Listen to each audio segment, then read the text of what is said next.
What's up, everybody, and welcome to the FPL WildCats Live. Thank you so much for joining us.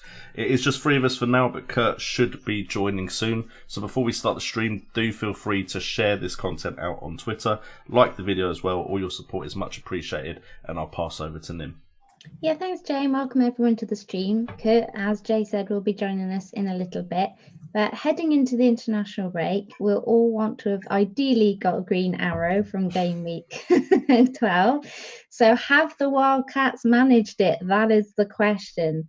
Jay, I'm going to start with you tonight, just to confuse you. So how did you get on, bud? I was going to say, I'm so not used to being the first one up. I managed to get 69 points. Nice. Which saw a rise in rank, and I'm just outside the top million now. So feeling a lot better about my overall rank. See, also, I told you could do it. I knew I could do it from game week 10. But until game week 10, I didn't have much faith, if I'm perfectly honest. We did get 9 points from Pope, which is just in time because I was looking at Pope thinking, do I change my setting for get goalkeeper? Tamori also coming in with 9 points, which was much appreciated.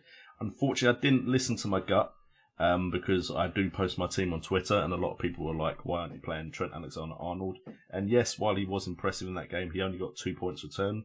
Sionchu would have been the one in his place, who of course got 8 points, so it could have been slightly better. We did have Mane, of course, coming up with some points as well. Abraham also on the score sheet, but it was the captaincy call finally being correct with Jamie Vardy that really gave me a decent game week. And yeah, over the last 2 game weeks, it's been 2 quite big green arrows from 2.5 million down to just over 1 million. So almost 1.5 million gained in rank. So yeah, if you are worried about your ranks, it can change very, very quickly, which Nim has been saying this whole time, and I've kind of been ignoring her. So fine, you were right, Nim, you were right. But yeah, team isn't greatly set up for next game week though, but I'm sure we'll discuss that a bit more as the stream goes on. Yeah, cool. Completely. The margins are so close together. Never worry too much about your rank this time of year. It was an odd one for me. So I had red arrows in all of my leagues, but a tiny green one in overall rank. So weirdly, I'll take that going into the international break. As Jay said, Pope was a bit of a shock this week, given the week's absolute despair we've had from him. So so it's been nice to get a little return from him. My defense had a shocker of a week. So despite looking very much like they would nab something attacking wise, they didn't. And yes, I did allow myself to be Twitter swayed this week by switching Sionchu out for Rico an hour before the deadline. 1 hour before the deadline. So we both took Sionchu out. Yeah. Meaning, obviously, Sawyer sat on my bench with 8 points whilst Rico gets the 1. I feel like a lot of these teams are going to be very similar now because there's a lot of kind of drafts going out there that are looking very similar. So I am very frustrated with myself for paying attention on Twitter. I did say it in my video because I've been very good this season, and I think it's what's seen me do quite well off the bat this season to sticking to my own gut and not really getting too swayed by everything being said on Twitter and things like that. And I had a very strong feeling to play Sionchu this week, so I kind of get it when you really don't have any kind of idea what to do. I feel like asking people and looking on Twitter and stuff is going to be really helpful, because if you're not sure what to do, then that advice is there and it's going to be really helpful. However, it can be a bit soul destroying when you have a bit of a gut feel and you get talked out of it, and that's exactly what happened to me with Sionchu. So yeah, a bit frustrated myself there. Still, my transfer of Cantwell to Mane worked out quite nicely this week, thankfully. Cantwell to Mane. Yeah. I was going to say that's a massive upgrade. You'd hope it would work. Yeah, exactly. Like the lads, we were robbed of a McGinn assist, weren't we, lads? Absolutely robbed. I've got rid of McGinn a while ago. I can't believe that. I honestly cannot believe that wasn't given. Like some of the assists we've seen given in the past, and like the ball hardly deflected off anywhere. I know, it was like a whisper of a hair. A whisper of a hair. And it didn't change the direction at all, you know? But to be honest, the rest of my midfield were terrible. In fact, they have been for weeks now. It's getting a bit of a joke. Obviously, big question mark over the City men. What do we do now? Do we keep them? Do we sell them? We'll chat about that a bit more in a minute. Moving forward, like Jay, I had Tammy and Vardy. It feels like everyone does around me at the minute, because apart from having Vardy captaincy, which seemed a bit different to people who had Tammy captaincy, it's the only real thing that I think gave me that slight edge to give me that tiny green. Otherwise, I really genuinely feel like I probably just would have plateaued out this week. It's meant next to nothing owning them, I think. So I'm literally clinging on inside the top 200k right now, like clinging on. And I don't think it'll see me do too badly, or take one bad game week for me to fall, quite far. That's how I kind of feel where I am in rank now. So for the first time this season, feeling a little bit vulnerable, I think, in terms of my rank. So, Brett, how about yourself, my love? Did you have a better week? No, not really. It's funny because obviously when Jay was saying that he wasn't really listening to you when you're telling him like you can improve, I think until you actually do it yourself and actually improve, you don't never quite believe it's going to happen for you. Do you know what I mean? Like, so I'm on the other end, like, because I'm still stuck in the 2 millions, and I don't know, until you start going up the ranks, you just kind of lose all confidence and hope, So I got 55 this week. And like you said, Nim, actually it was a green arrow for me because I'm ranked so low. It was enough to get a green arrow, which is a positive, I guess, going into the international break. I rose like 200,000 places, but being involved in the Twitter community, seeing the kind of par score of 65, 70 plus on there, it still feels underwhelming, and more or less, my team performed the same as everyone else's, except for not having 2 of 4 players, all in defence, really. So Pope, Ryan, Soyuncu, and Tomori. They're the 4 kind of budget keepers and defenders that all picked up decent points this week. And a lot of teams had a combination of 2 of them, so Pope and Tomori, or Ryan and Soyuncu, for example. So it was only not owning those 2 players, 2 of those 4, that really cost me, because if I had 2 of those, then I'd be on par with everyone else, And I had Rico instead of the likes of Soyuncu and Tomori. He got 1 point. I brought Rico in this week, and it was a choice of him, Soyuncu, Tomori, or Baldock. They all got points except for him, so that was frustrating. And yeah, being stuck with Heaton in goal, I thought it was quite cruel that he didn't even play. I mean, he's been a poor pick this season. He's always behind Pope and Ryan.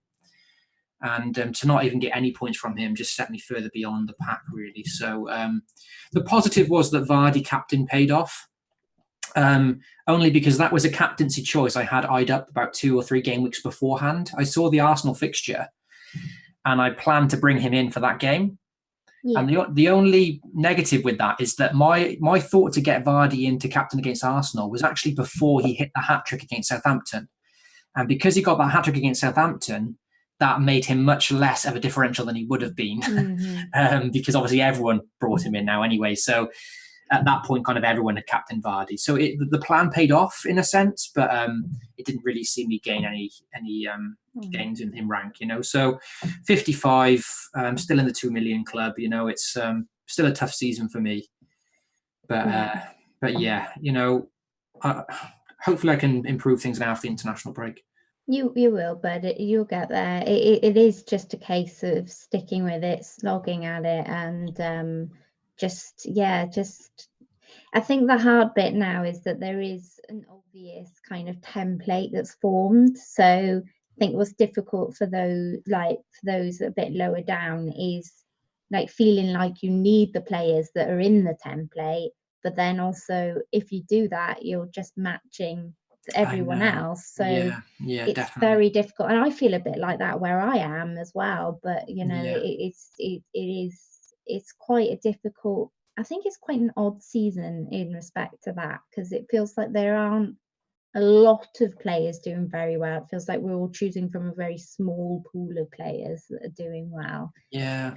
So And I think it comes back to, again, being involved on Twitter and looking at everyone else's team. So if I wasn't involved on Twitter, then Soyuncu or Tomori, I wouldn't see them in everyone else's team. And maybe then I wouldn't think, oh, everyone else has got him. I'm not going to get him now because I need to catch up. It's kind of, they're great options. If I wasn't on Twitter, maybe I would have thought they were no-brainers, even more so, So, but there we are.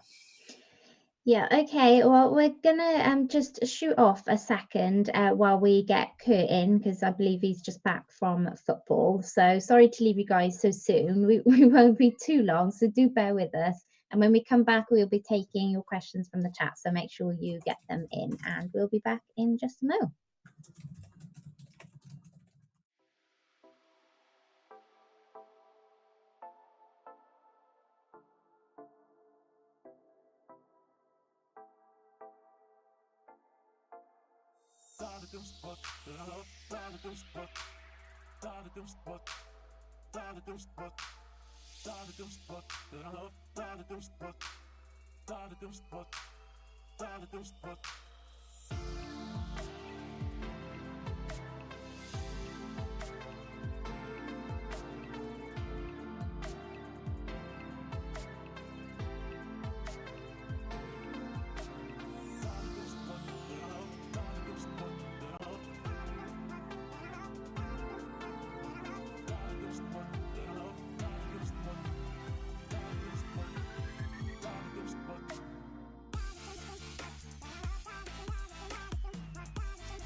Okay, guys, welcome back to the FPL WildCats. We have managed to find a wild Kurtjoy, and we will go straight to his team so we can tell you how he did in Game Week 12.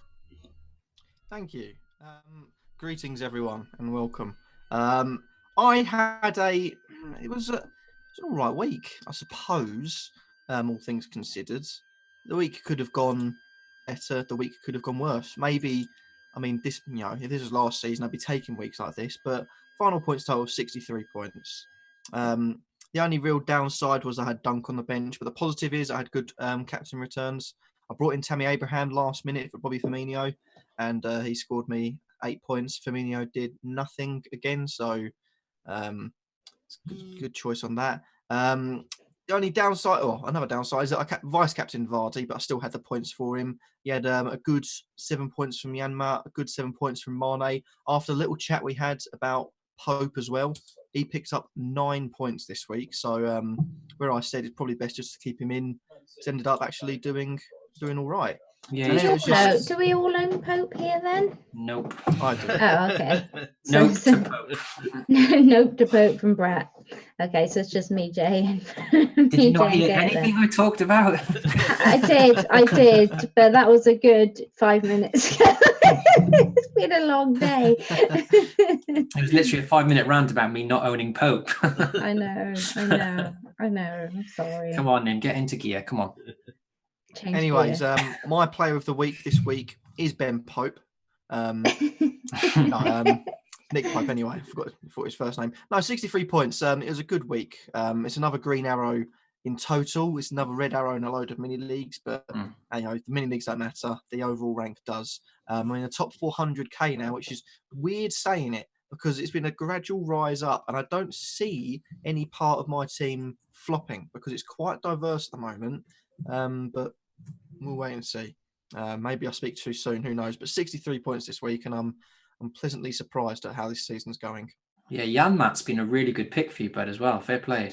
Good pick, that. Yeah, I like him. I mean, admittedly, the 0 pointer against Chelsea wasn't good, but the past four, excluding that game, the last 4 weeks, 9 against Sheffield United, 12 against Spurs, because it was brought off before they scored. 6 against Bournemouth. You got 7 against Norwich. That's 3 clean sheets 3 proper clean sheets in that. 4 if you count when you were substituted against Spurs. Yeah. And I look at the fixtures as well. The next 2 are quite nice. Then you go for a tough period, but that's the beauty of having 5 really god awful defenders price wise, because you just got 4 more to stick in. So it's not. Yeah, no, but that's an awful headache as well. Believe me, it's a headache each week. Well, I stuck Dunk on the bench this week and he got 6, and I still, for some reason, kept Cresswell in the team, despite the fact his last 5 game weeks are 1, 0, 2, 0, and 2. But that's sheer hope, that is right there, my friend. Hope. He scored 2 goals, so you never know. He could do that again, but no. West Ham are pants. He's out of my team now. Drop my phone. Carry on. Oh, that was a phone drop right there. It's like he's gone. Mic drop, and we're all quiet. No, I'm getting better this week. I'm getting better. My rate's getting better, so I'm not got any complaints. Cool. So, good times. Good times. Okay, so we have a question here. The lads can't see your team, unfortunately. I'm going to say this name wrong, aren't I? So it's Sonero. I hope that's right. But I'll ask them your other questions. So the first question is, play Lundstrom over Mings. So, Brett, would you play Lundstrom over Mings for Game Week 13? Just quickly looking at the fixtures. Yeah, I mean, they've both got nice fixtures. I would have to play Lundstrom, I think, even though it's United, which is arguably a better fixture than Mings' one, who's home to Newcastle. Mm-hmm. Newcastle are actually building up a bit of momentum lately. They're scoring a couple of goals. And Mings hasn't really shown any kind of attacking threat, really. I mean, it's a difficult comparison because Lundstrom's it's just unbelievable what we're getting from him as a defender, Like, he hit the post against Spurs as well. He's so far forward that you're not going to get a more attacking defender than him, really. You could argue he's more attacking than even Trent and Robbo, really. He's right up there, this season. So, yeah, I think because of his attacking threat and because of how Sheffield United play, they're at home. And and because of his ownership too, I think Lundstrom's a must, really. So even though it would be painful to bench Mings at home to Newcastle, I'd be interested to see his team if there's somewhere else that could maybe rotate. Yeah, I'd have to play Lundstrom for sure. Well, I've got both. I've got Mings. Oh, wow. Bings. Oh, cool. I've got Okay, Bings. I've got Bings and Lundstrom. And yeah, at the moment I believe I am playing Lundstrom. If I can bring up my team. Yeah, so at the moment I am playing Trent, Lundstrom and Soyuncu, and I've got Rico against Wolves and Mings against Newcastle on the bench.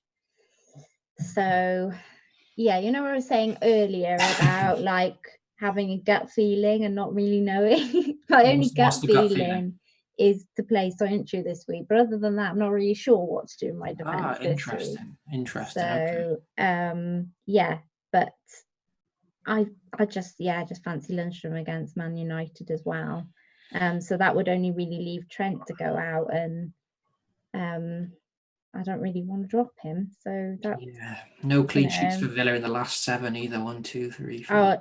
Actually, I haven't. I spoke about it in my video a bit. It's that sort of thing where I have him last on my bench. I know I have to get somebody else for him because Villa's defence has been shocking. But at the same time, it's been easier to bench him every week, knowing that, if that makes sense. Because he plays, but he's not like setting the world alight. So I'm not thinking I have to play him every week, but his points are there if I need them, sort of thing. So yeah, it's a difficult one. But yeah, so at the moment, I am going to play Lundstrom over Mings. So that's me. And anything to add to that, lads, or should I go to his second part of the question? All I'd say is if you've got Mings and you're worried about Aston Villa's defence, then surely a move to Target or Gilbert would make sense. Purely because if you think they're not getting clean sheets anyway, at least those two, might be easy bench options still because you don't think they're going to get clean sheet, but they might get an attacking return that can then come off the bench. Whereas Mings doesn't really offer any sort of attacking threat, which is why I would go with Lundstrom because you've got 2 avenues of points there. Yeah.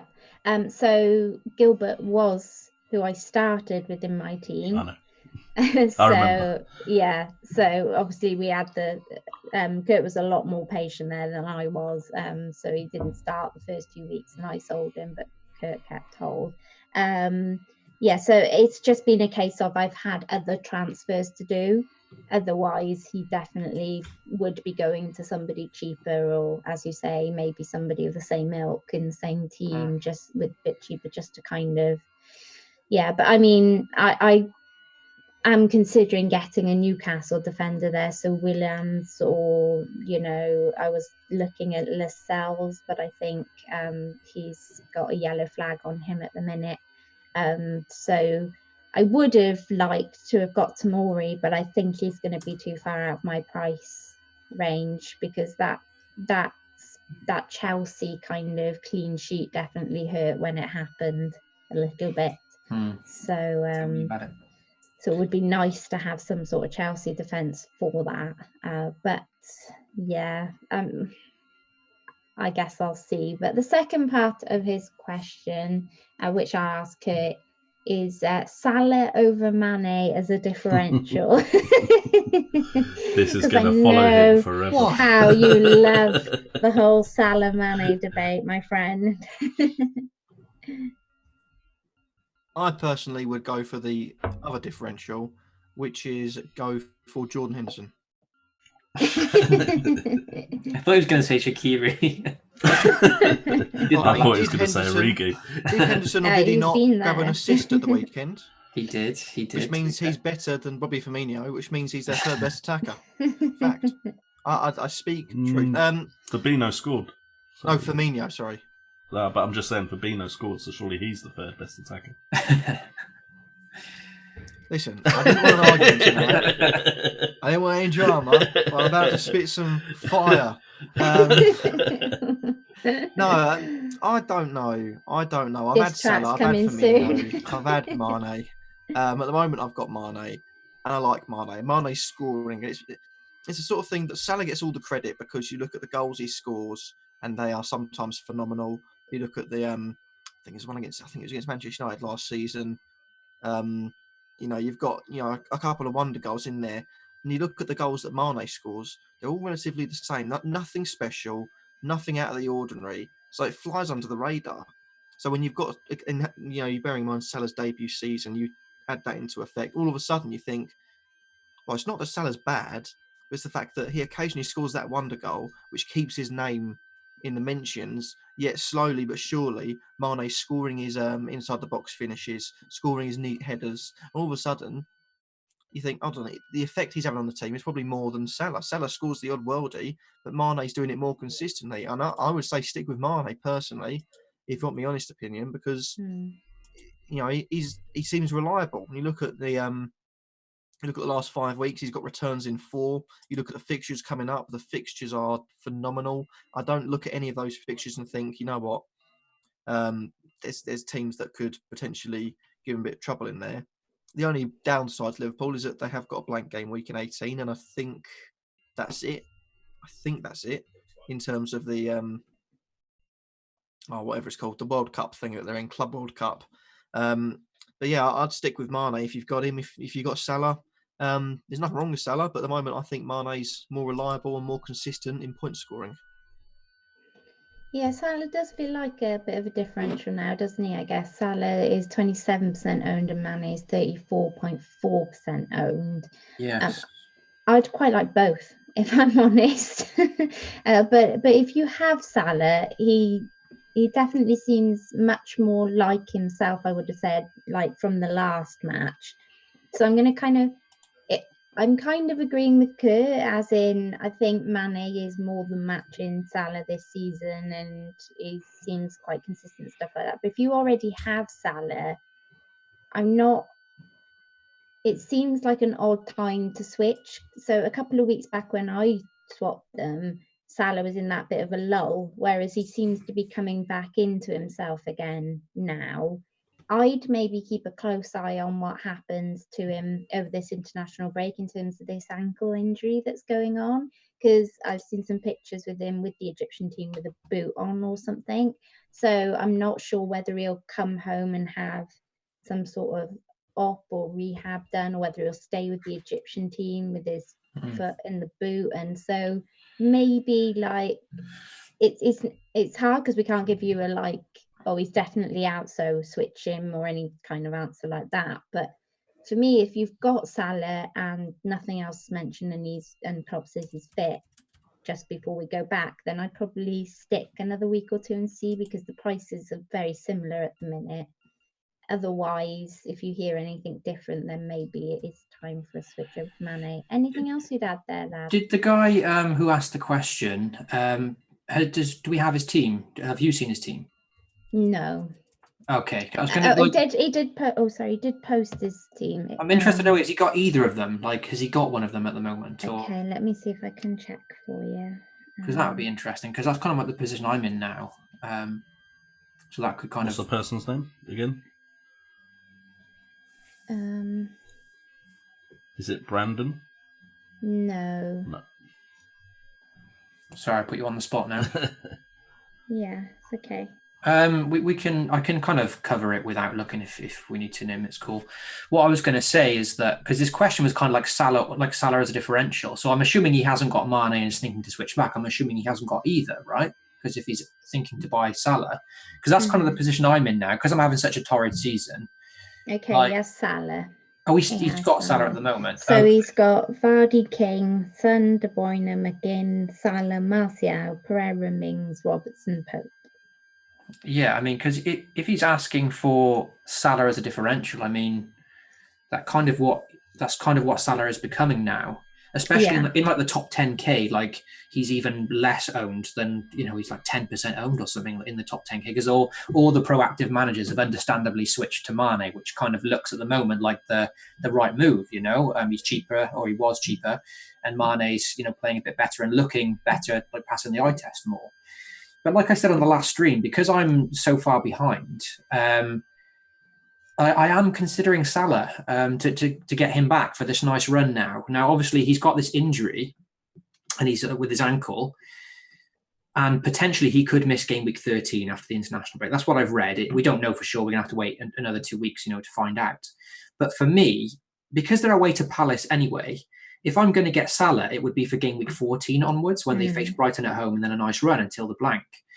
So I'm this yellow flag could actually bode well for me, because when he scored in the previous game week against City, I was like, oh no, I don't want people to start buying Salah back now. Yeah, I remember you saying that. Yeah, because actually, it's not often that someone as good as Salah, who's been the highest point scorer in the previous 2 seasons on FPL, it's not often that we see him as low owned as he is, Yeah. So at 27%, he's not a differential that we normally think of, but in terms of Salah himself, that is a very low ownership. So this yellow flag could stop people buying him now. If he misses the Palace game, people might sell him even more. And then when I want to get him in, maybe for game week 14, it could be even more of a differential then. So that's definitely something I'm considering, because if I want to jump up the rankings now, like I said in the previous stream, I can think of a lot worse players to put my season on than Salah, Yeah, true. So yeah, it could be, a good little punt there to get me back up the ranks. But Mane does look like the kind of the better option at the moment. Yeah, I did notice a big difference when I didn't have Mane and I had Salah and Mane was scoring in terms of my rank. So it's a difficult one. If you've still got Salah, it must be difficult seeing the people who have switched to Mane doing well. But as you say, Salah is one of those players that can definitely kind of bring it, I think. So definitely, and he looked sharp before, in that game as well. So. Yeah, I think so. I really think he could kind of come back into himself now. I guess it'll all depend on this injury and how bad it is, and whether it's just an international break injury, if you know what I mean. Okay, can we have a question from a chat, and should we direct it to Jay so he gets to do some chatting? Sure. This could be a good one. I'm not sure if have you got Mason Mount, Jay? Or... Nope. Damn. Okay. Well, I'm going to throw it out anyway, because it's a bit of a talking point, because the kind of community are kind of thinking to drop Mason Mount now, with Pulisic kind of looking like a good option. So FPL Tips wants to know, Mason Mount, should we be keeping him? With Kante, Jorginho, Kovacic all being fit for Chelsea, which kind of helps him. Is it keep or sell for Mount at the moment? I mean, for me, the issue that I had with going to Pulisic so early was the fear of rotation. Yeah. But now that it does seem like he's earned the favour of Frank Lampard, to me it almost seems like Pulisic is the one you should be trying to get. If you can't get him, then I could understand why you go to Mount. But I just don't think he is going to offer the underlying stats and the danger in the box that you're now getting from Pulisic. And I think Tammy Abraham and Pulisic would be the ideal double up there. So I also fear if you had him, I would probably try and transfer him out now, because you've made a lot. Depending on when you brought him in, you've made a lot of money on him if you brought him in early enough, and potentially you could use that elsewhere in the side. Now that there's a potentially better option in the Chelsea side, you've also got Leicester, who you might want to maybe go Maddison and Vardy, and maybe you can only get at the moment Barnes and Vardy or something like that. So I think the money potentially could be used better elsewhere. Now, I've been someone that's been wanting to get Mount in for probably about 8-9 game weeks, but just kind of was priced out because I didn't do it early enough. Yes. But now he doesn't seem as viable an option. I'm actually quite happy about that, because it doesn't seem as much of a struggle now for me to figure out what I've got to do in my midfield. Yeah, sure. Pulisic, I speak a lot about explosive players, and Mount is one of these players that will tick over nicely like he's done the whole season. But Pulisic has that explosive potential, that can get a brace on his day, so that kind of, and now that he's not that much more expensive than Mount, really, it's not a huge upgrade. So yeah, could be a decent shout after the City game, maybe. Probably, you haven't got to worry about it too much for the City game, but then there's back-to-back home games for Chelsea following that. So, yeah, maybe Mount up to Pulisic if you've got no other headaches, I still like Mount as an option, though, personally. I wouldn't be buying him now, but I'd still, I'd still be tempted to hold him personally. I don't know. I've got him, and I've got him and McGinn, and it feels like when one doesn't do something, the other one does. So the pair of them together has been kind of just like just keeping me going every week. So I'm not in a mad rush to sell him. I think it was Momo asked a few of us at the beginning of the week who we would go for, and I did say Pulisic then. So if I was buying now, I think I would go Pulisic.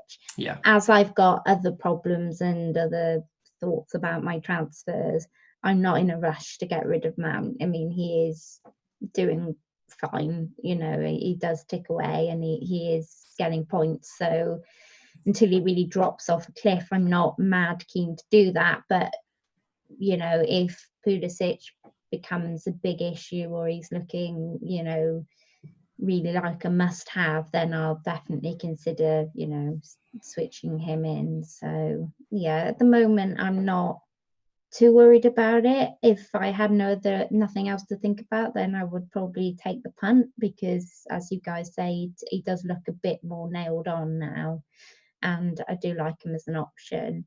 But for the minute, I think I'll probably hold. In fact, we're going to get onto the whole kind of City debate now in a second. But I think holding might be a good strategy for a lot of us, actually, because I think the next game week, I think the thing about international break is we have 2 weeks and a lot of time to think about things, and it becomes almost like we should be making a transfer, or we should be doing something this game week, but actually there's nothing wrong with doing nothing for a week and seeing what happens directly after the international break before making those moves.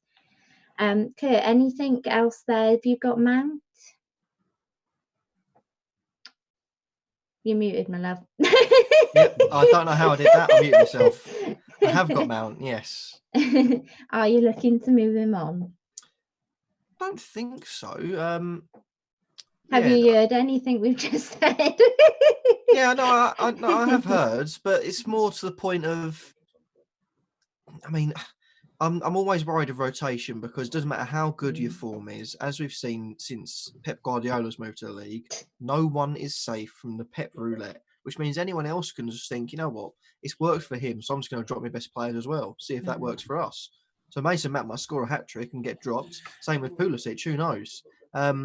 But it does look as if Mason Mount is nailed on, which I didn't think it would be at the start of the season. Yeah. He started every game. He's got past 60-minute point in every single game. So I know he's nailed on. He's cheap in price, considering I had him. When did I bring him in? What price did I get him in at? I got him in at 6.6. Well, I think I had him from the start 6.0. He's now 6.8. So, for the 6.0 that I got him in for, 4 goals, 2 assists.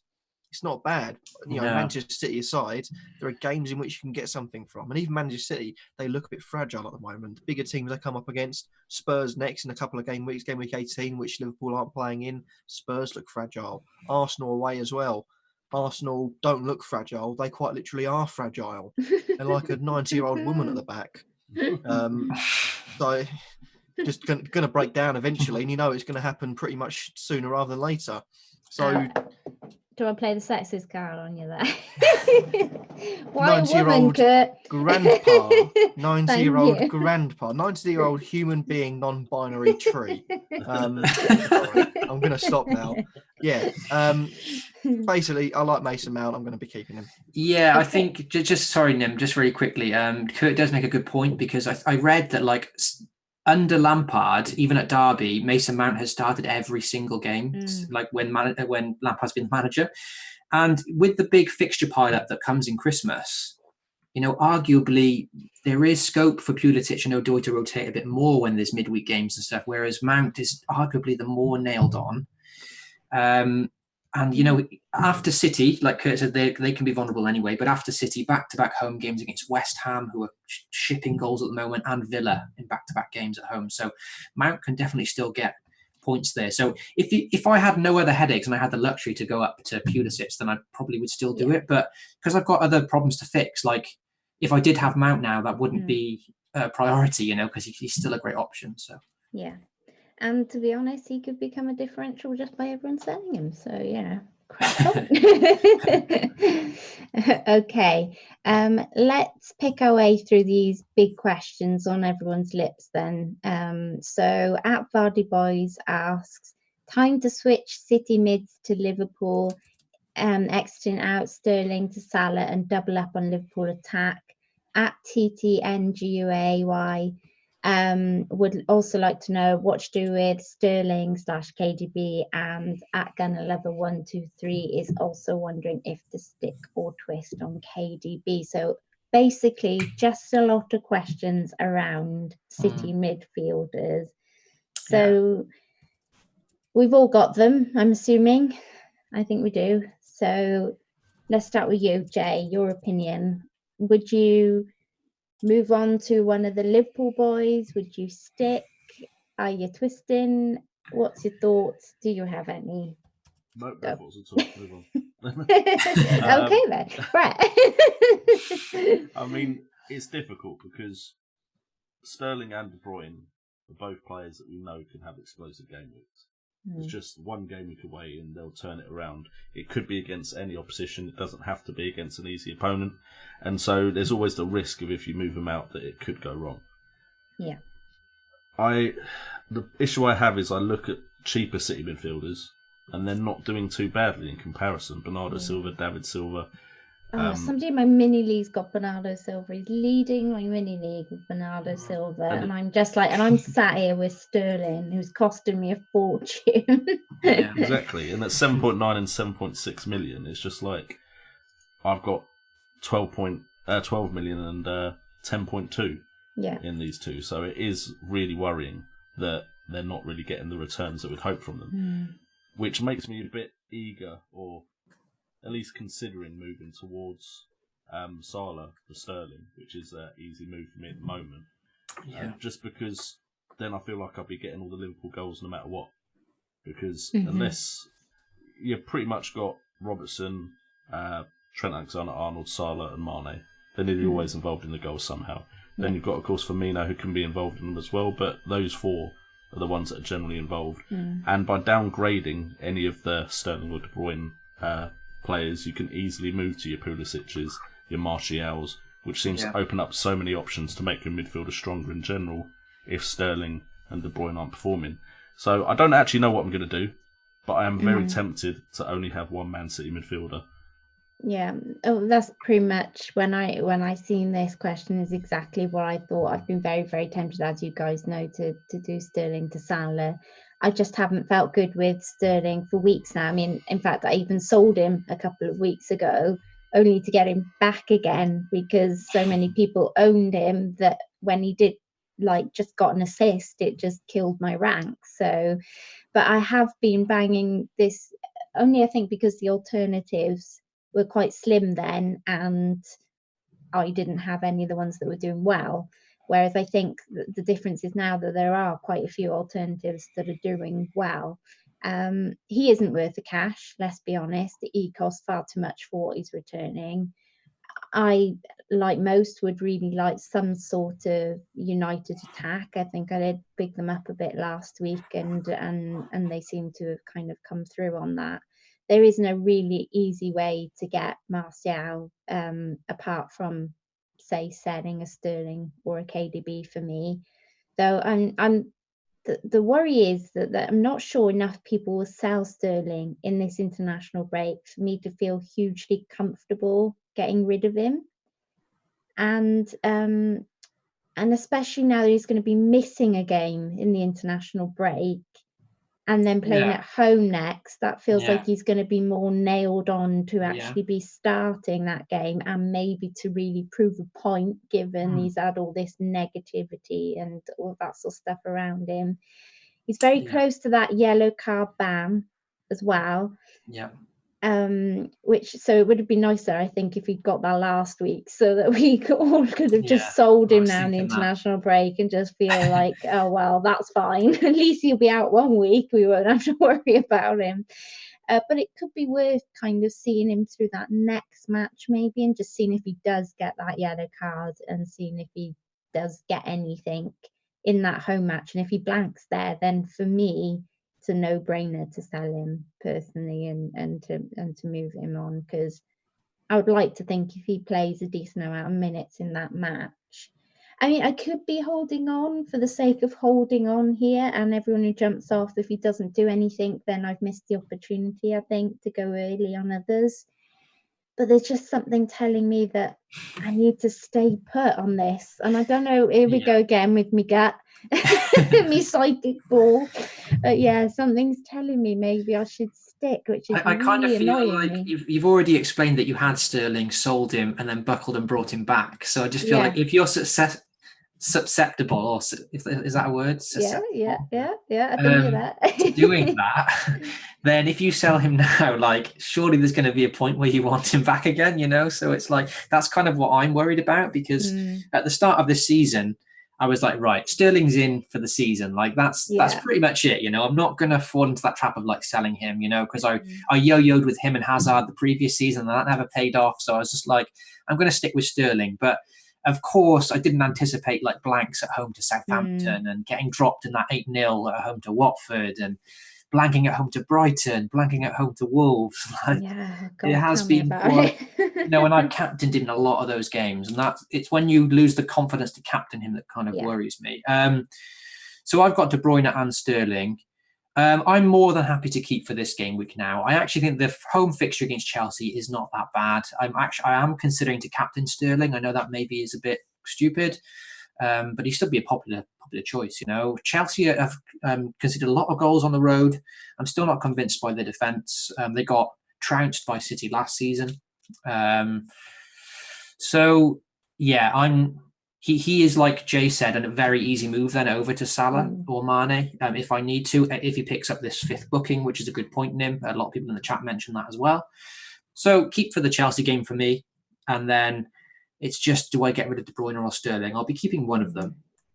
And obviously, you know, I think it's because I've seen so many teams do so well this season without Sterling. That's what's thinking. That's why it's like maybe it would be a weight off my shoulders and I can get all these other players. Because because of the money it frees up, or I can just switch to Salah nice and easily rather than having to upgrade De Bruyne and downgrade somewhere else. But yeah, my initial thought is I'll keep Sterling and maybe get De Bruyne up to Mane or Salah by downgrading Callum Wilson, who I've still got. So He's still on the Wilson. In fact, just stay on the Wilson, please, so that he, you know, stays off the radar for all of us. Will do. Thank you. My life felt a lot better without Wilson. Yeah, without needing to worry about Wilson. It's just not fair, is it? It's just always me. Why? I need like a Balotelli shirt, like with Wilson's face. Like, why always me? Why always Wilson for Christmas? Why always Wilson? That'd be quality. Wilson. Every time. Kurt, what are you doing about Sterling? Are you keeping hold? Are you thinking of selling on? Keeping him for now. I made my one change this week, and it was more an angry change at the fact that West Ham without Fabianski are one of the worst Premier League teams I've ever seen. I mean, if that's not the team's fault, then my goodness me. I didn't realise Fabianski was such an anchor in that team. Yeah, it is. I mean, you always knew he makes a lot of saves. He's good, but you bring in a below-average keeper, and the team falls to pieces. I mean, A, the keeper looks bad, and B, it's worrying how bad the team looks now that they haven't got someone at the back keeping them afloat. Yeah, which is worrying. But when he gets back, I mean, hopefully they'll get back to a decent way. So Chris went out and in pure anger, pretty much seconds after the final whistle in the pub after the football game. And I brought in Soyuncu because I thought he's bound to rise. So I'm keeping Sterling for this week. I'm not too worried because a player like that's always going to be in the goals. Yeah, he's not having a good time of things. He's still scored 7 goals so far in this season. We're 12 games in. Yeah. Where's the panic for? Was it a hat-trick in the first game? Yeah. It's only 4 goals in 11 game weeks. Yes, I think I said in my video he hasn't scored over 1 goal in a game since that first week. Yeah. There's good games. Got assists with goals, but nothing major. The interesting thing is, as well, like people have said that if we were talking about Salah now, like everyone's getting rid of Salah, But everyone's for some reason so patient with Sterling this season. We're all holding on to him. But if Salah was performing like him, maybe he would have dropped. I think with Salah though, you've got the easy move to Mane. Yeah, like there's a ready-made alternative. Yeah, whereas Sterling, because of the price range, De Bruyne, most people already have. We De haven't Bruyne. got Hazard to move to anymore. We're all missing Hazard now, aren't we? Yeah. Having that option. I think it's a difficult one. I think in the wider community, it was obvious this week. Now, a lot of them will have obviously been dead teams, but we've seen very obviously, I think I'm going to tweet out about Sterling being the second most captained last game week.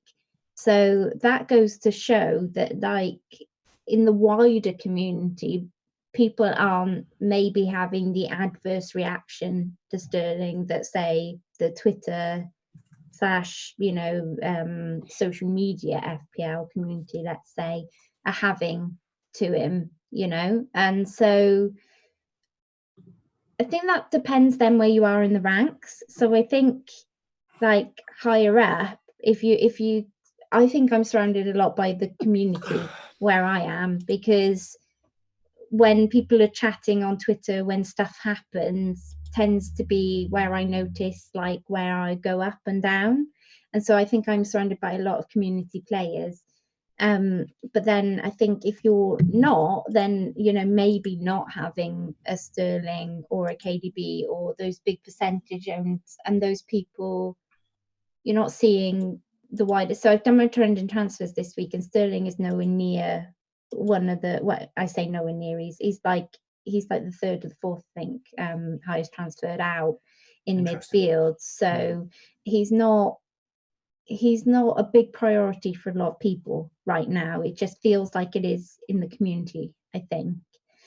I think I'm gonna maybe, I don't know why I'm sticking with him. Maybe it is just that worry of, like, having sold him once and that running back to him when the panic set in.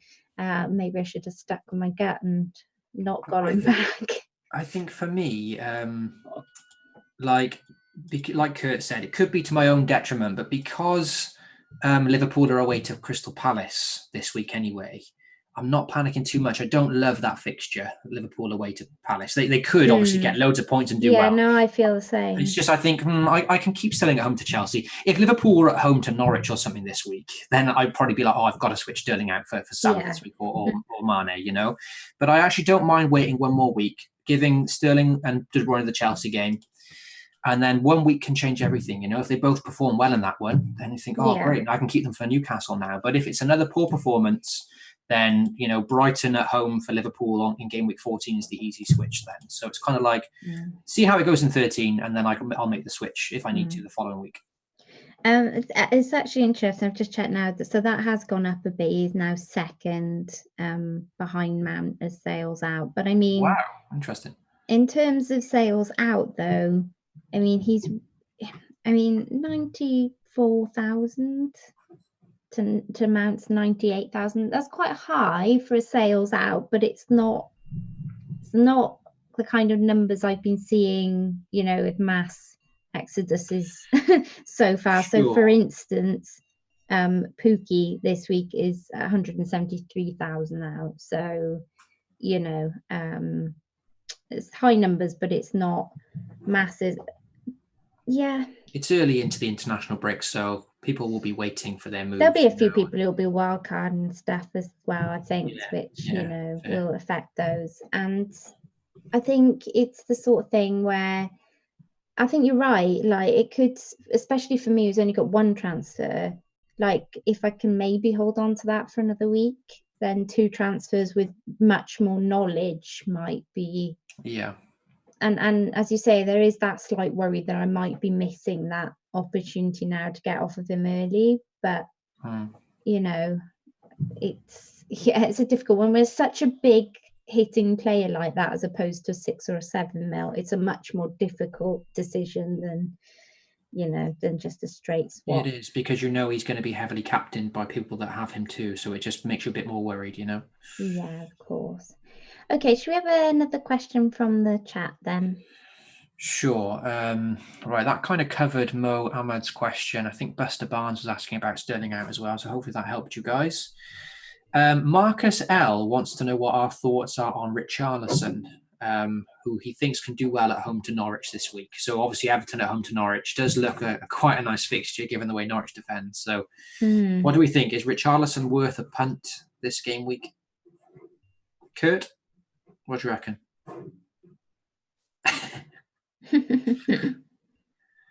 You on mute No. again? Okay. No. I was thinking. No, I don't think so. It's just something about Everton at the moment that just something just does not seem right. I've got no Everton coverage anymore. My last standing player was Digne. He went a few weeks ago.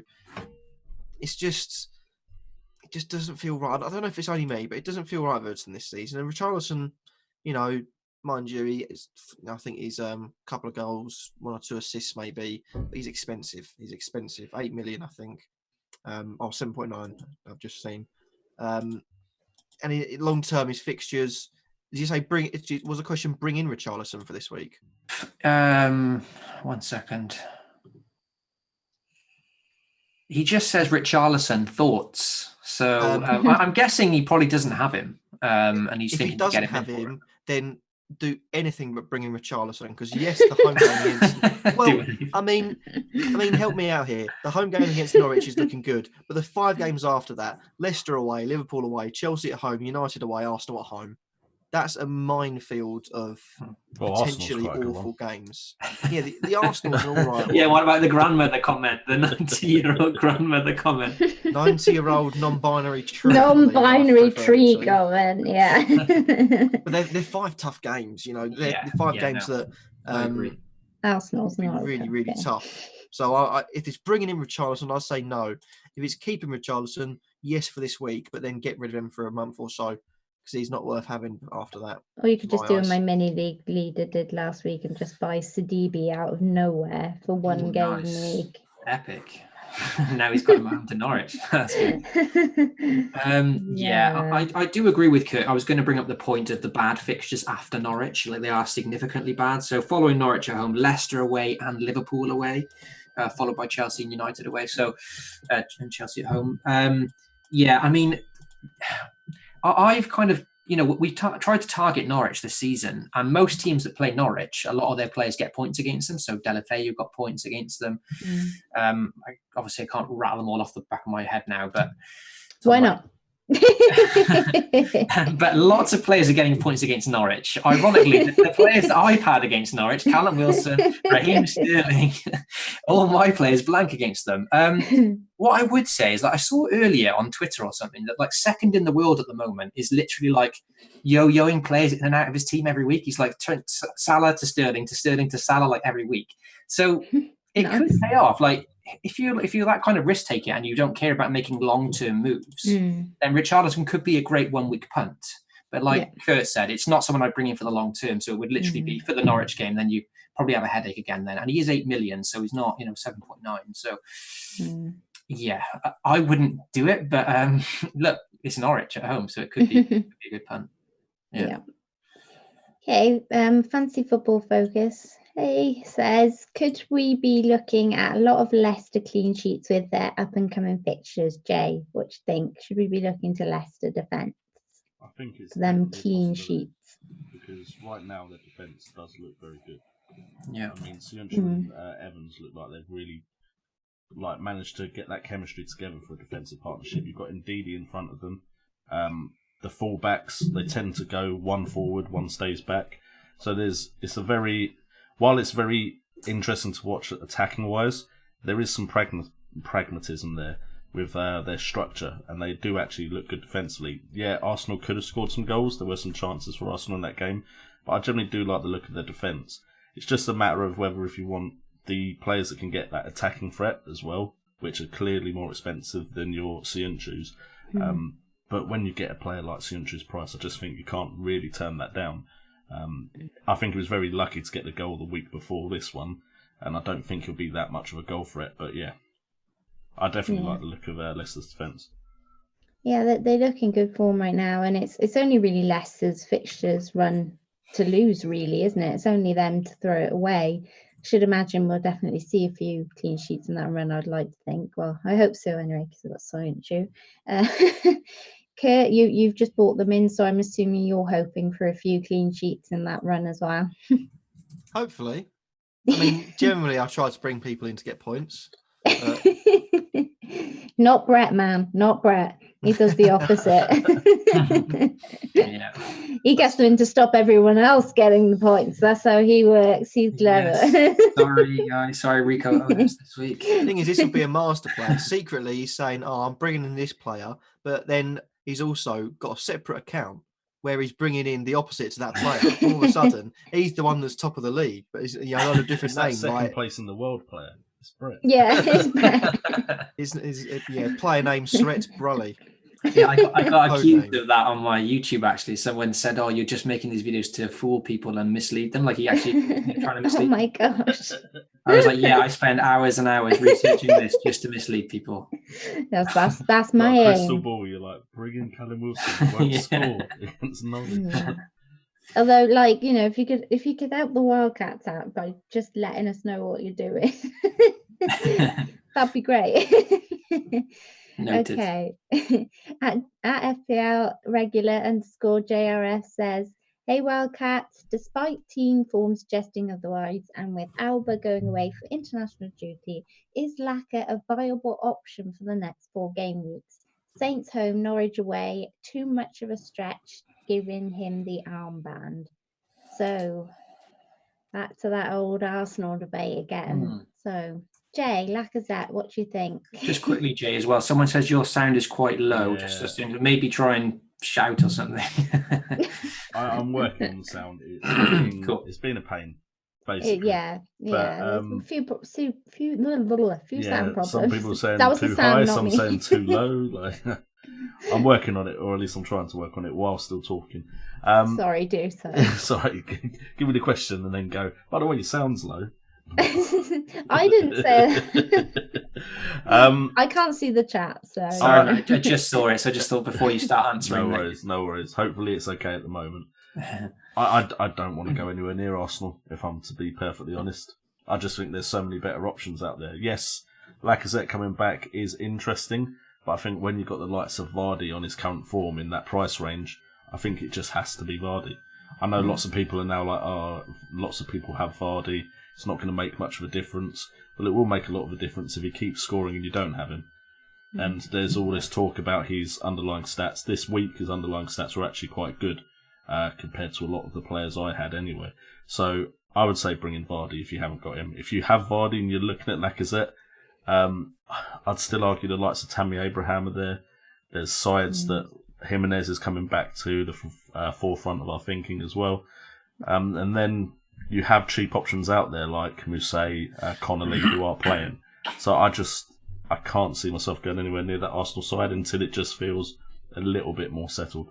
I mean, if you really, really want to take a punt on Laka, then okay. I'm not sure, as Jay says personally. The fixtures look easy on paper, but Southampton have always been a bit of a bogey team for Arsenal.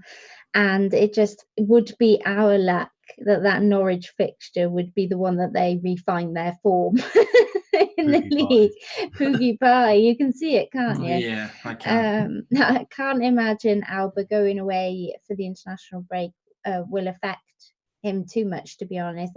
I can't imagine he'll actually miss any games. If he does, it'll maybe maximum 1 game. He's the captain now as well, isn't he? Yeah, and I don't think he's missed any previously either, if I remember correctly. If you really have a gut feel from Laka, I'm not going to talk you out of any gut feelings. So if you have a gut feeling for him, then I'm not going to talk you out of it. Although, as Jay said, there does seem to be better punts at like a much cheaper price out there at the moment. But if you do get him in, I'd be extremely nervous to captain him. So Brett, what do you think? Do you agree? Yeah, I do agree. Look, it is a bit of a punt. He's obviously an uber differential and 2%. And we spoke about him a bit in the last stream, actually. And there's people in the chat talking about Aubameyang, because Arsenal's fixtures for the next 3 are good. Southampton at home, Norwich away, Brighton at home, West Ham away, who are playing well at the moment. So some decent fixtures there. So of course it could pay off. But yeah, I have to agree.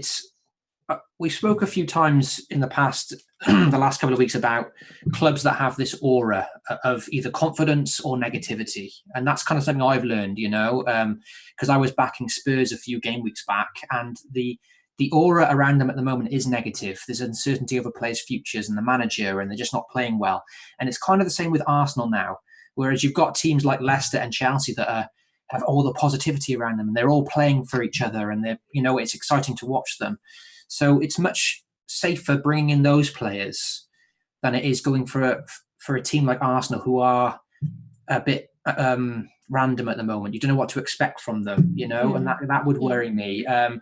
Southampton at home is a nice fixture. It didn't pay off for us Man City owners, obviously, the week before. And people that, I think Fantasy Football Scout did an article recently about the Southampton fullbacks who are really struggling. So Aubameyang and Lacazette could benefit from that. But yeah, it's just going for these teams that don't have that aura of positivity around them that does worry me. And, Lacazette could be rotated. There's a big fixture pile-up coming up. So that would kind of worry me as well, I think. And look, Vardy doesn't have international football, he's retired from England, and he's just more nailed on and more confident. Yeah, it's a punt, so I wouldn't take that personally. Kurt, have you still got Aubameyang? Yes. How are you feeling about the whole situation? Are you keeping hold? Well, I mean, I know you said you've done your transfer, but thinking ahead, do you think he'll stay in the team? What do you think of Lacazette as an option? I think I said it quite a few times. I'm quite a simple FPL manager. I can't delve into the stats because, I think that they don't interest me. And if I see a load of green, I turn into a magpie and think, oh, shiny, I want that. He has got 3 green fixtures, and I like the looks of them. The only problem is that I've sort of had a semi-rant at Arsenal before, and I have just called them a multitude of old people or things. So, it's a sort of I'm keeping him just for the fact that I do think he's got to get goals. You've got him already. I can understand. I've had him since the start. Before these fixtures, really.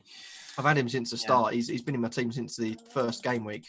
Just literally going to go back and check that, because I'm pretty sure I've had him since the start. So I think I think sentimentally wise, I never really keep players for the entire season. So I really want to keep him as my first captain. Got me 6 points. And I do think Arsenal will eventually come good. However, saying that, I think the entire Arsenal club is in an absolute state at the moment. The only thing I'd trust in Arsenal is their attack. And with that being Aubameyang, I'd class him as an attacker. I assume everyone else would. He's safe in the team for now. A couple of blanks in the next 2 games. Could potentially, yeah. But another couple of blanks and he's on the chopping block, because he becomes unsustainable. Yeah, he's he's got 8 goals this season, but he's blanked in. I think if he blanks in the next 2, he's blanked in 6 of the last 7. So it's not worth the risk. So he's just about there. Gets a couple of goals and he's safe for a few weeks, but nice to see Arsenal improve in the next couple of weeks. At least try and play like a team again. I heard, don't quote me on this, but I'm pretty sure this is right. I heard a crazy stat with Arsenal now this season. I think after Watford got that win over Norwich, that now leaves Arsenal as the only team this season who haven't won a game by more than 1 goal. Yeah, I've seen that as well. So every time they've won, they've only won by 1 goal. And the only game they've scored 3 goals in is Villa at home. And we are used to Arsenal scoring more goals than they are, In previous years, it has been a bit of score one more than you, hasn't it? Whenever we've won games, as opposed to having a good defence. And we don't really even have that yet this season. So there's not many goals there, so that would worry me as well. They don't look like a team that could score 4 goals and then Aubameyang could get a hat-trick or something. These fixtures are set up that they could do that. I'm not saying they won't, but that would worry me. I'd be very surprised if we've got our manager till the end of the season, if I'm honest. There's been a lot of talk about him leaving, and obviously the board have stuck by him, but we all know what that usually means. So I think there are a lot of scouts out now at the moment looking for a new manager, and I think the only reason why Emery hasn't gone yet is because we are trying to find the right person. So it's difficult to say what the club, and there's been, Aubameyang's had a lot of stuff this week going on, some stuff going on about the Arsenal fan television people, and he's been told he's not allowed to interact with certain people, and he's had a bit of an outburst about that on social media. So we don't really know. Everything seems a bit toxic there at the minute, and as FPL managers, like, that's kind of like the thing we should probably just stay away from. Arsenal scored, the thing with Emery's first season, and the thing that I think attracted me to Aubameyang at the start of this season, was that Arsenal did concede quite a few, but they scored quite a lot. I just literally had a look quickly now. They scored 73 goals last season. That's the third highest. Behind Man City and Liverpool. Yeah. It's just it's nothing to be sort of too displeased about. Averaging just under 2 goals a game, doing the quick maths on my phone. Arsenal this season, with 12 games played, scored just 16, which puts them in the lower half of the bracket, and it's 1.3 goals per game. So it's a big difference, which is a worrying difference, especially as the fact that they've also conceded 17. I mean, their goal difference is -1, which is a poor stat. Yeah, I think the main thing is going to be holding on to some of these big players like Lacazette and Aubameyang, through the next transfer window, to be honest. I think you'll keep them through January, but I think at the end of the season, if things haven't improved, new manager or not, I think the warning signs are there that Arsenal could be going through a Man United type style of thing. Yeah, it's a shame, right? He's going into the jungle.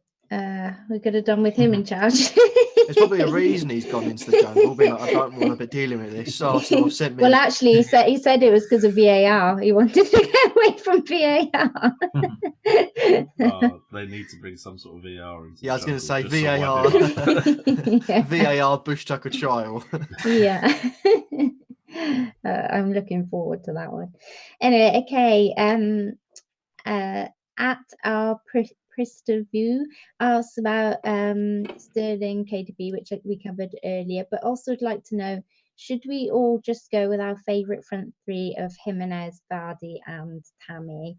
So Jay, you mentioned it earlier about having slightly better options for that Lacazette position. Do you think it's worth everyone going with that front three? Well, no, because if I want that front three, I don't want everyone else to have it. But apart from that, at the moment, in the way I'm seeing things, they do look like the most optimal front three if you're going to play front three. I don't have Jimenez. I'm still a bit worried about Europa League and how that might affect them once it kicks back in. I do feel like they're starting to look like the Wolves from last year. But just because I got a bit burnt by them not being that Wolves at the start of the season, I'm not too keen to go back there. Whereas with Vardy and Abraham, I'm very, very happy. So I don't think they'll be going anywhere soon. But the problem is if everyone goes there, it means you've got 3 players in your side that aren't going to improve your rank unless you happen to get a captaincy call right. I personally think there's a lot more differentials in midfield, though, so I wouldn't be against anyone going for those 3 and then trying to find those differentials in midfield rather than trying to find them up front at the moment. Yes, it's true, isn't it? Obviously, if we all did it, nobody'd get anywhere. Obviously, unless you have those good differentials in midfield. I don't think I got anywhere this week, even with Vardy and Tammy, to be honest. So, Jimenez, just again, he's another one.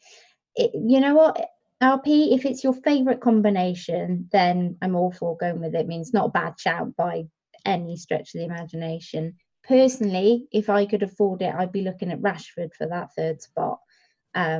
just to do something different. But I can't afford it, so I think it's unlikely. I'll probably Not Callum stick Wilson, him. no. Not had any inklings for that one yet, but you'll be the first one to know if I start to get any dreams about him. But I'm telling you now, Pogba. I don't think I want to know. He's back. I'm telling you, Pogba. You gotta look out for that Pogba train. It's coming. But yeah.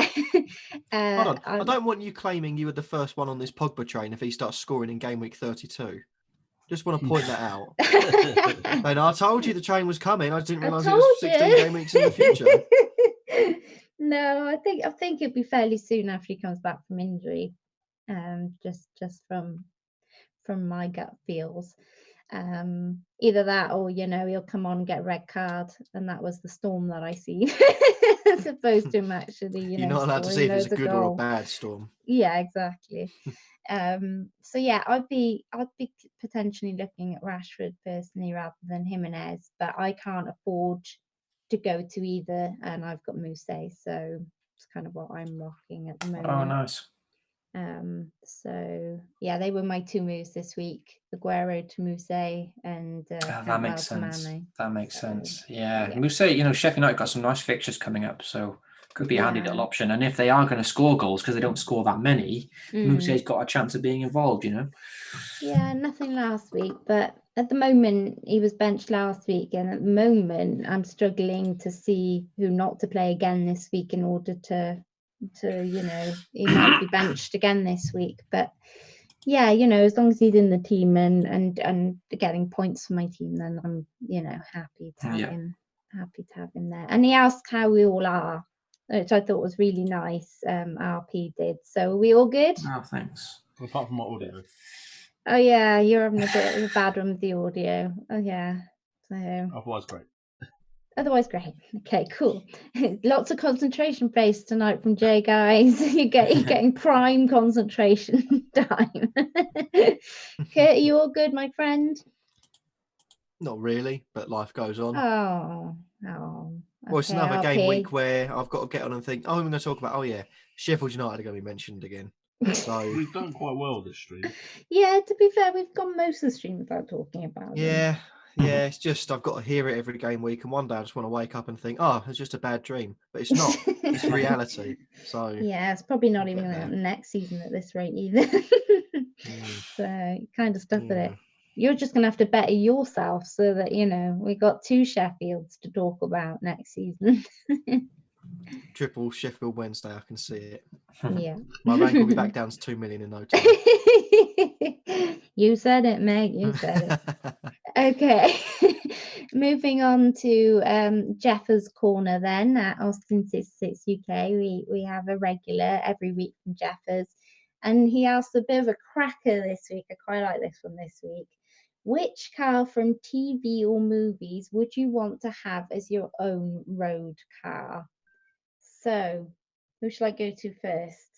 I'll look at Brett and said, please don't go to me yet. Can I ask a question before we continue? Oh, God, you always ask questions and I don't know why don't you ask Jess the question? I was just wondering, does it have the same abilities as the car in the TV show or the movie? Yes. Okay, cool. I don't actually know the answer to that. I'm just saying yes. I'm just going to say no, yes. it's not Transformer, actually. Oh, okay, don't give away my answer. Jay, go first, quickly. I mean, I'll let everyone else go first because I have various options available to me. I think I can take this one, actually. Oh, no, you've given them all the answers, Kurt. Go on then, Brett. Shall I take this one? Okay. So I couldn't really think of many options, but when I read the question earlier, one thing came to my mind straight away. And I feel bad because I'm mentioning The Simpsons again now, which I actually did for the last episode, the last stream. But I was thinking of that episode when Homer designs like a car fit for a man. Yes. Like a manmobile. And I went on this wiki page now for the features. And it's called the Homer. And it has 2 bubble domes, one in the front, while the one in the back is for quarrelling kids, and it comes with optional restraints and muzzles. Doesn't Jay need that? I was thinking that, yeah. I'll borrow it today. Kids. Wow.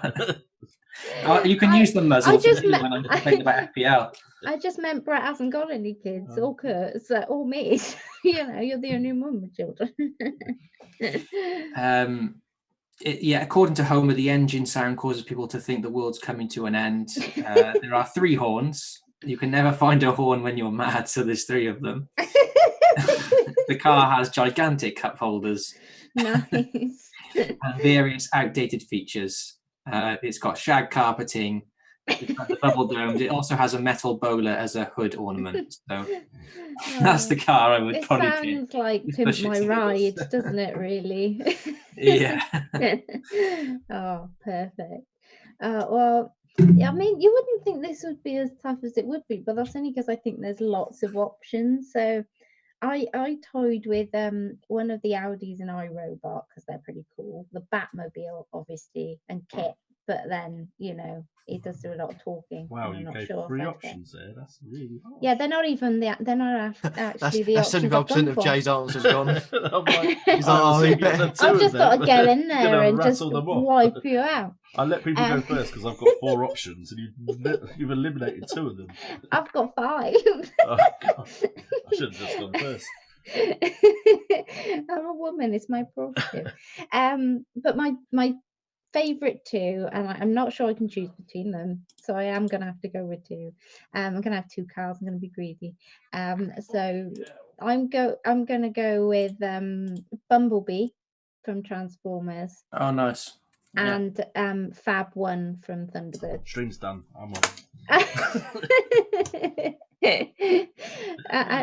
Wearing the pink, Lady Penelope, love it.